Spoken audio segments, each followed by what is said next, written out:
Saludamos a Roberto Ruiz-Soltes. Muy buenas tardes. Muy buenas tardes. ¿Cómo has visto ese inicio de sesión en Wall Street? ¿Qué crees que es lo que está dominando, ¿no? Las caídas, los motivos dentro de la sesión europea también?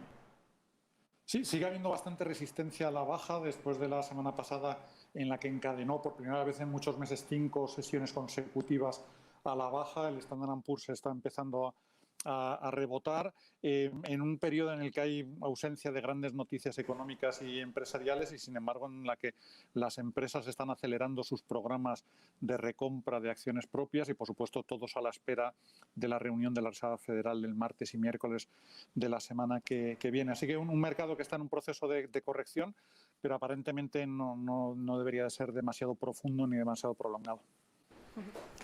Más allá de lo que está ocurriendo, Roberto, hoy en Wall Street, bueno, si nos fijamos en Europa y sobre todo si miramos ya a la renta variable española, hoy se están cotizando los resultados. Bueno, entre otras compañías miramos hoy a Inditex, también Día ha publicado sus cuentas. En el caso de Inditex, bueno, sí que es cierto que más o menos no sabemos hasta qué punto el mercado ya había descontado un poco las cuentas de la compañía.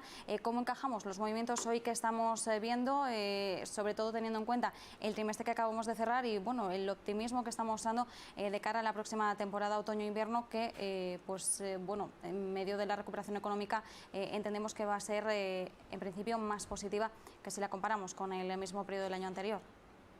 Sí, eso es lo que se está cotizando hoy. Los resultados mirando hacia atrás han sido ligeramente decepcionantes, de ahí una pequeña toma de beneficios y, sin embargo, el trading statement, la publicación de las perspectivas de lo que llevamos de trimestre es bastante prometedor y, efectivamente, lo que muestra es conforme se van relajando las restricciones a la movilidad en muchos países, pues aflora esa demanda latente después de un periodo muy prolongado en el que pocos hemos renovado nuestro armario y con esa capacidad de gasto que en general tenemos los hogares del mundo desarrollado. Así que las perspectivas para los próximos meses y trimestres son bastante favorables.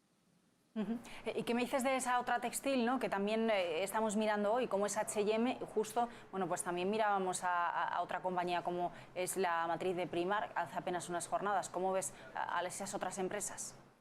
Su situación es más complicada, hay que tener en cuenta que sus cadenas productivas y logísticas son más complejas, están más alejadas de los mercados de venta, dependen más, por lo tanto, de fletes bastante prolongados que se han encarecido muchísimo, que vienen desde Asia, tienen, por lo tanto, menos capacidad para adaptarse a esa peculiar situación de recuperación desigual de la demanda y, por lo tanto, hay más cautela por parte de los inversores.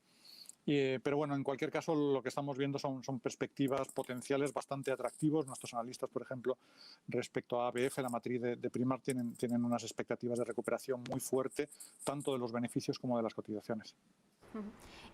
Y por mencionar también a otra compañía española que hoy publica sus cuentas, Día, en este caso, bueno, y estamos viendo caídas superiores al 3% para la compañía en estos momentos. Sí que es cierto que anunciaba esa reducción de pérdidas de más del 40%, pero parece que hoy el mercado está penalizando más bien pues el lastre de las ventas netas. Bueno, en este caso hablamos de una caída del 9%, ha habido reducción del 6% en tiendas, impacto también del real brasileño y del peso argentino.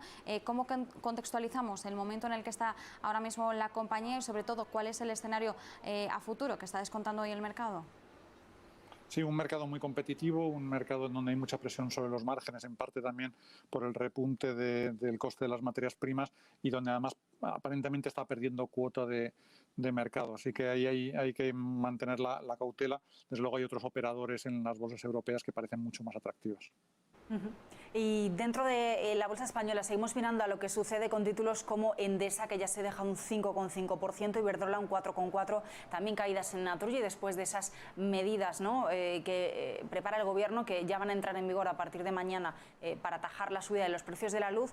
¿Cómo ves toda esta polémica? ¿Cómo crees que puede seguir afectando a las compañías del sector? Bueno, en primer lugar, eso es una enorme incertidumbre regulatoria, un riesgo político que no gusta en absoluto a los inversores, sobre todo en el extranjero. Se está produciendo ventas. Hay toda incertidumbre respecto a cuál puede ser el impacto final, porque son unas medidas que en definitiva van a tener que pasar por el Parlamento y pueden estar sujetos a cambios. Dependen en buena medida también de cuál vaya a ser el coste del precio internacional del gas natural, sobre el que hay muy poca visibilidad a corto plazo, y también sujeto, ya lo están anunciando las compañías, a posibles recursos incluso ante los tribunales europeos. Así que muchísima incertidumbre, que en el corto plazo va a seguir penalizando las cotizaciones, que va a hacer difícil que se produzca un rebote sustancial en el corto plazo, pero en el que creemos que con una perspectiva de largo plazo, con precios del gas natural, de la energía mucho más normalizados, con todo ese crecimiento enorme en energías renovables, va a acabar produciendo resultados muy atractivos, valoraciones que consideramos muy interesantes, y por lo tanto para aquellos inversores que tengan paciencia, que tengan sangre fría para aguantar toda esta incertidumbre en el corto plazo, están dando un muy buen punto de entrada. Hoy, bueno, parte de las dudas que estamos viendo en Estados Unidos vienen de los datos procedentes de China, ¿no?, que conocíamos en el crecimiento de los sectores industrial, también minorista. Hemos visto cómo estos datos se han reflejado cierta debilidad en el mes de agosto. Quería preguntarte, Roberto, hasta qué punto debemos tomar un gran peso, ¿no?, de estos datos que estamos conociendo. ¿Cuál es el peso que le damos, sobre todo de cara a la salud que presenta la economía, de cara a los avances que estamos viendo en cuanto a recuperación económica, en esa campaña de vacunación que sigue avanzando y con lo que estamos intentando dejar atrás la crisis sanitaria? Ahora mismo, ¿cuál es el planteamiento central que deberíamos hacer de todos estos datos que vamos conociendo, no solo de Asia, sino de todas las regiones a lo largo del mundo? Sí, en el caso concreto de China hay que entender que la ralentización que estamos viendo en estos meses está causada por la retirada de los estímulos, tanto crediticios como fiscales, que se viene produciendo ya desde finales del 2020, una vez que la economía china gestiona inicialmente mejor la pandemia, sale antes de la recesión y tiene todo ese impulso que le proporciona la recuperación de las exportaciones. El gobierno chino mantiene esa política de tolerancia cero ante los nuevos casos de COVID, que le obliga a restricciones muy drásticas de la movilidad. En muchas ciudades y provincias apenas se producen unos pocos casos, y eso también está impidiendo una recuperación del consumo.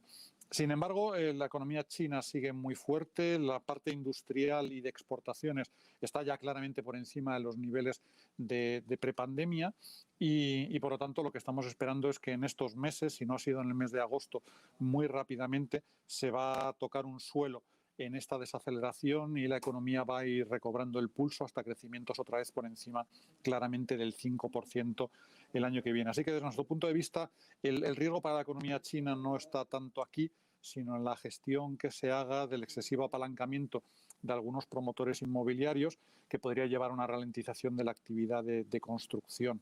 Esta es la clave. Pero en general, y pese a todas las noticias que están surgiendo por todo el mundo de factorías que deben parar su producción por falta de algunos suministros críticos, sobre todo de semiconductores, no hay que perder de vista que tanto la producción industrial mundial como el comercio internacional de mercancías ya están muy por encima de los niveles de 2019, que esto no estamos hablando de una crisis mundial de oferta, de capacidad de producción, simplemente lo que estamos hablando de un desajuste temporal respecto a una demanda que ha recuperado muy rápidamente.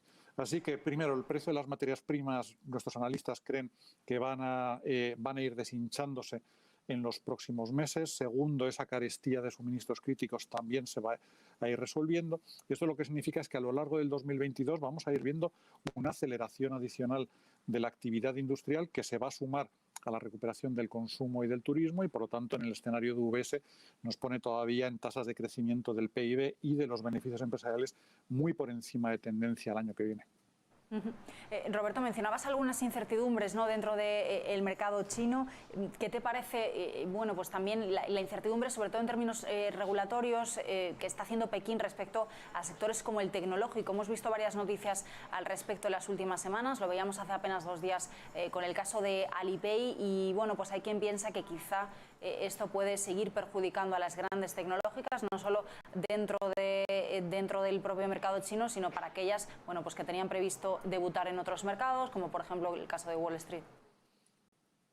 Sí, lo que estamos viendo es un empuje regulatorio, un volantazo en cómo han llevado su política de crecimiento de estas gigantes en los últimos años, bajo ese principio general de la prosperidad común, que también busca reducir muchas de las desigualdades que se han ido acumulando en los últimos años y que está caracterizado sobre todo por la opacidad, ¿no? por la falta de claridad respecto a hasta dónde pueden llegar, hasta dónde quiere llegar el gobierno chino.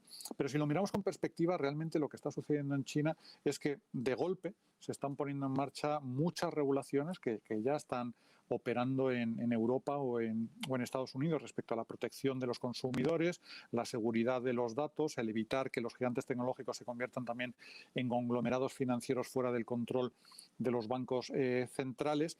Y en general, salvo la excepción muy notable del sector de educación online, no está rompiendo sus modelos de negocio. Sí que va a ralentizar su crecimiento a medio o largo plazo, sí que dificulta su capacidad de financiarse en mercados internacionales, de salir a bolsa en Estados Unidos, pero con el paso del tiempo, cuando se asiente todo este impulso regulatorio, creemos que las acciones chinas, que la tecnología china va a seguir registrando unas revalorizaciones muy interesantes. Así que mucha paciencia aquí, porque todavía no sabemos cuándo va a acabar, pero está ya bastante metido en el precio. Pues nos quedamos con esa perspectiva, ¿no?, para cuando se consolide ese volantazo regulatorio, como decías. Roberto Ruiz Soltes.